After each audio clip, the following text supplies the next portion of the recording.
dalam ranah musik yang sangat dinamis dan penuh perubahan, terutama dalam genre yang cenderung mengikuti aliran keras seperti metal. Kita sering menyaksikan banyak band yang muncul dan hilang tanpa sempat meninggalkan jejak yang berarti.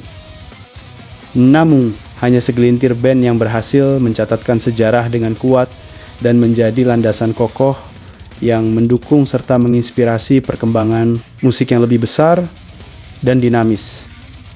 Di tengah gemuruh dunia musik keras di Indonesia, nama band ini tidak dapat dipandang sebelah mata sebagai sekadar band biasa atau kelompok musik yang akan berlalu tanpa makna.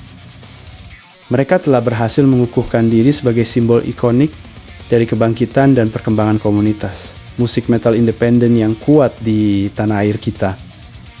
Band ini memulai perjalanan musik mereka dengan penuh semangat. Berawal dari penampilan di panggung-panggung kecil yang seringkali dipenuhi kericuhan dan semangat yang berkobar.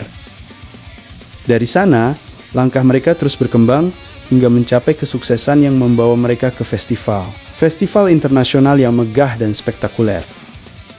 Kisah perjalanan mereka merupakan gambaran perjalanan panjang dan penuh tantangan dari band ini, yang dikenal sebagai pionir thrash metal di Jakarta, yang tetap bersikukuh untuk berlayar dengan tekad baja, meski harus menghadapi gelombang industri musik yang seringkali tidak bersahabat. Semua ini merupakan dokumentasi komprehensif tentang bagaimana mereka bertahan menghadapi berbagai rintangan, melakukan inovasi dengan karya-karya baru yang tetap memikat, dan menjaga relevansi di dalam dunia musik metal yang terus berkembang dan berubah dengan cepat. Mereka adalah Suckerhead.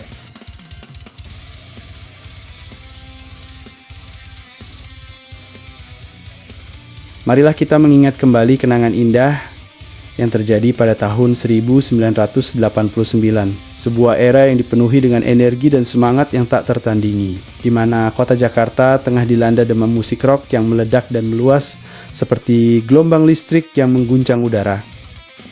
Namun, di balik hiruk-pikuk musik rock ini, terdapat sekelompok pemuda penuh ambisi yang merindukan sesuatu yang lebih keras, lebih mengguncang, dan jauh lebih agresif, sesuatu yang dapat menyalakan semangat dalam diri setiap pendengarnya. Seorang pemuda dengan visi yang jelas, dipenuhi ide-ide segar dan impian besar, Krishna Sadrash, bergandengan tangan dengan para sahabatnya yang memiliki semangat juang serupa. Personel band Suckerhead yang telah melalui banyak tahun dan mengalami berbagai perubahan formasi, terdiri dari anggota-anggota yang masih diingat hingga sekarang, terutama pada era album Paranatural, hingga pada album Hipertensi. Anggota inti yang dikenal pada periode tersebut antara lain Krishna Sadra yang memainkan bass sekaligus mengisi posisi vokal. Juga ada Nano Ruseno yang mahir dalam permainan gitar. Juga ada Untung Wijanarko yang turut memperkaya suara gitar band. Serta ada Bakar Baftime yang hingga akhir hayatnya mengisi posisi drum dengan penuh dedikasi. Formasi awal Suckerhead pada tahun 1989 mencakup Irfan Sembiring yang memainkan gitar dengan penuh semangat, dan Yaya Wakit sebagai vokalis dengan suara uniknya. Dan juga selain mereka, anggota lain yang pernah memperkuat band ini termasuk Robin Hutagaol yang dikenal dengan ketukan drumnya yang energik. Setiap anggota ini dengan kemampuan dan semangat yang beragam memberikan warna dan keberagaman dalam musik yang dihasilkan Suckerhead sepanjang perjalanan karier mereka. Pertanyaan yang sering muncul di benak banyak orang adalah, dari mana sebenarnya nama Suckerhead berasal? Sebuah nama yang terdengar unik ini ternyata memiliki kisah asal-usul yang cukup sederhana, jauh dari kesan menakutkan yang mungkin dibayangkan banyak orang. Ada suatu saat yang penuh kenangan ketika mereka berkumpul dan menemukan inspirasi dari sebuah kotak korek, api kayu bermerek Syukur. Dalam pertemuan dan diskusi yang santai itu, ide kreatif langsung muncul di benak mereka, memplesetkan nama tersebut secara lucu dan cerdas menjadi Sucker dan menambahkan kata head untuk memberikan kesan yang lebih kuat, berani, dan siap mengguncang dunia musik dengan gebrakan yang mengesankan. Pada tahap awal pembentukan band ini, mereka belum menciptakan lagu asli. Namun, Suckerhead telah dikenal sebagai band cover, andal yang sangat dihormati di kancah musik rock yang semakin berkembang dan ramai.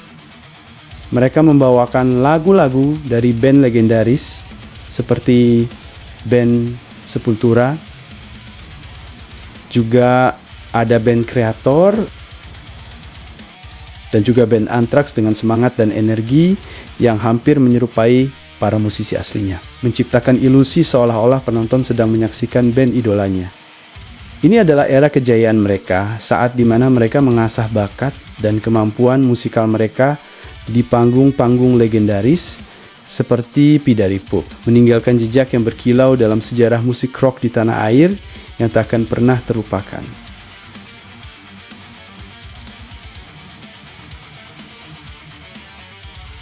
Saat memasuki era tahun 90-an yang merupakan dekade penuh dengan inovasi dan perubahan dalam dunia musik, dinamika formasi band mulai mengalami perubahan yang cukup signifikan.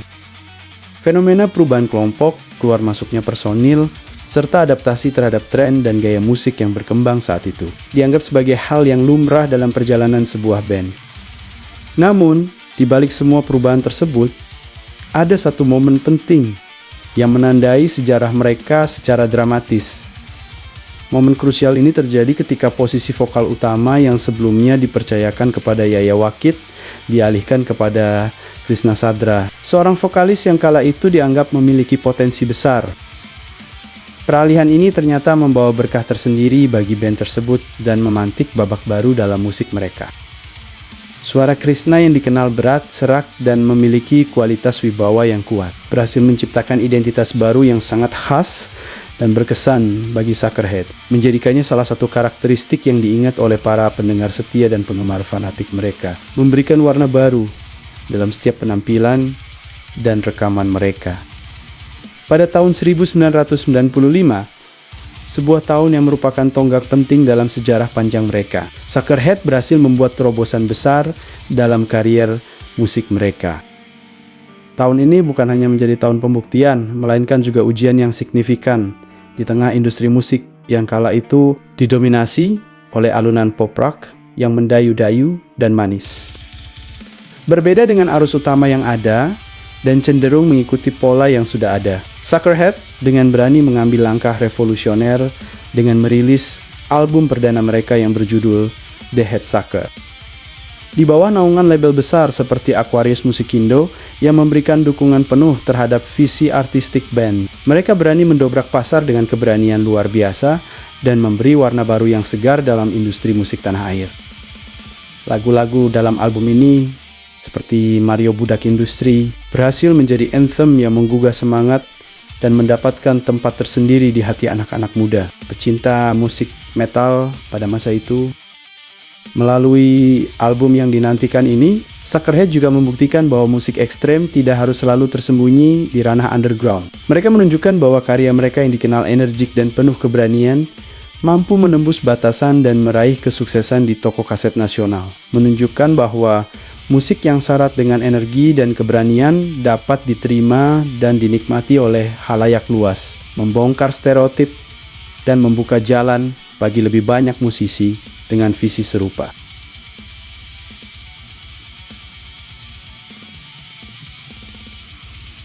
Setelah mencapai kesuksesan gemilang dengan album pertama mereka yang berhasil menarik perhatian banyak pendengar dan kritikus musik, Suckerhead menunjukkan tekad yang tak tergoyahkan untuk melanjutkan karier dengan momentum yang semakin kuat dan konsisten. Mereka dengan antusias melanjutkan perjalanan musik berani mereka dengan merilis trilogi album yang dianggap sangat ikonik dalam perjalanan musik mereka. Album Manic Depressive pada tahun 1996 yang menghadirkan nuansa musik yang baru dan segar. Disusul dengan album Paranatural yang keluar pada tahun 1998 dengan penambahan elemen, serta album Hipertensi yang rilis tahun ke-2004. Lalu album Simfoni Kehidupan yang dirilis tahun ke-2017.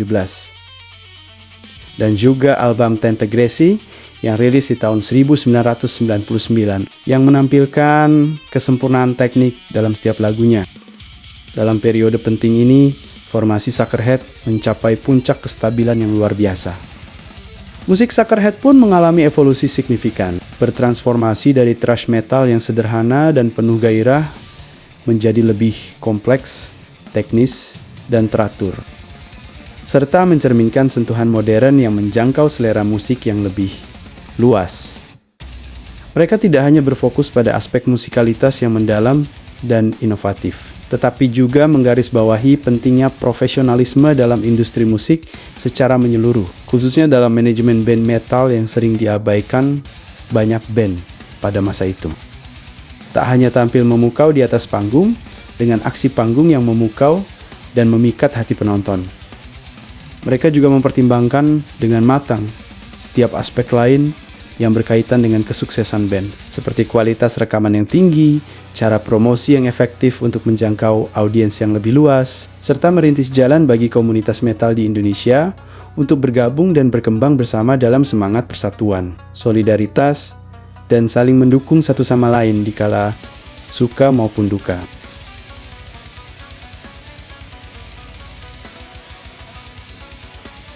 Berbicara mengenai band beraliran metal seperti Suckerhead, sungguh tidak mungkin jika kita tidak menyertakan sosok ikonik yang sudah sangat melekat di hati para penikmat musik keras, yakni Krishna Sadra.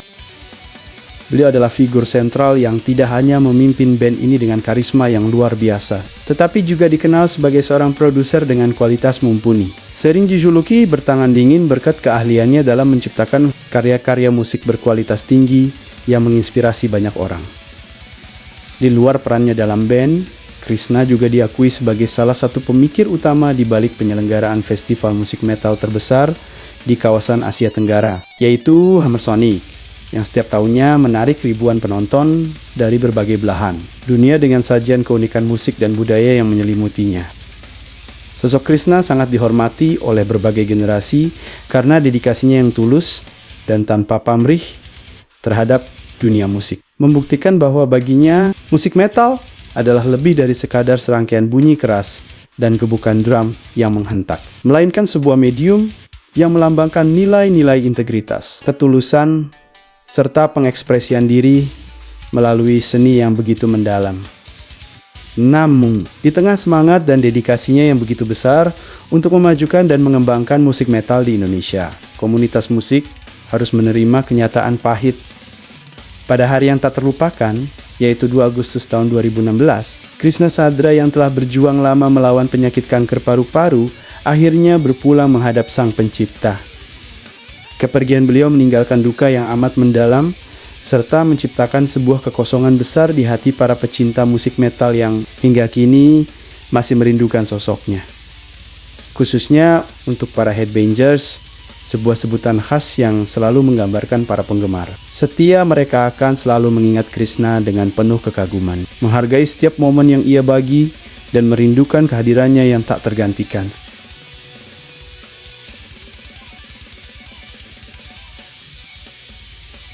Sebelum salah satu pendiri yang dihormati dan dikenal dengan semangatnya yang tak kenal lelah, Krishna Sadras meninggalkan dunia ini pada tahun yang sulit dilupakan oleh para penggemar. Band Suckerhead mencurahkan segala usaha dan kreativitas yang dimiliki dengan mengerjakan materi untuk album baru mereka. Album yang kemudian menjadi penuh kenangan ini akhirnya dirilis secara anumerta pada tahun 2017 dengan judul Simfoni Kehidupan. Album ini bukan hanya sekadar kumpulan lagu-lagu yang digubah dengan baik, tetapi juga adalah sebuah kado perpisahan yang mengharukan. Lebih dari itu, album ini merupakan rangkuman dari perjalanan panjang yang penuh suka duka serta perjuangan mereka selama 27 tahun berkarya dengan dedikasi dan determinasi di industri musik yang kerap menantang. Meskipun Suckerhead pada akhirnya memutuskan untuk berhenti beroperasi sebagai sebuah unit band yang sering mengguncang panggung, lembaran sejarah musik Indonesia yang telah mereka tulis dengan tinta emas tentu tidak akan pernah hilang dari ingatan para penggemarnya yang setia. Setiap kali kita menyaksikan ribuan orang yang bersemangat di Mosh Pit Festival Metal masa kini, kita harus mengenang jasa Suckerhead yang dahulu dengan gagah berani membuka jalan bagi generasi metal Indonesia. Ucapan terima kasih yang tulus dan mendalam diucapkan kepada Suckerhead serta Mas Krisna Sadra. Kalian adalah bukti nyata bahwa thrash metal di Indonesia akan selalu memiliki tempat yang istimewa di hati yang tulus para penggemarnya, dan akan tetap berdiri kokoh berkuasa di singgasana musik metal tanah air, memberikan inspirasi tanpa akhir bagi generasi mendatang. Jadi begitulah kisahnya, gengs.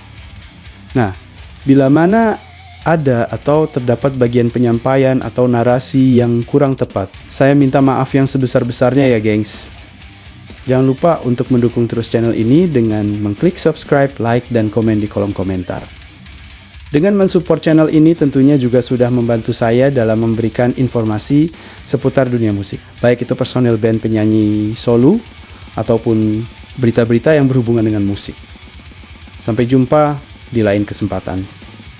Salam musik luar negeri dan musik Indonesia, semoga musik Indonesia semakin berjaya. Amin. Hanya seputar musik.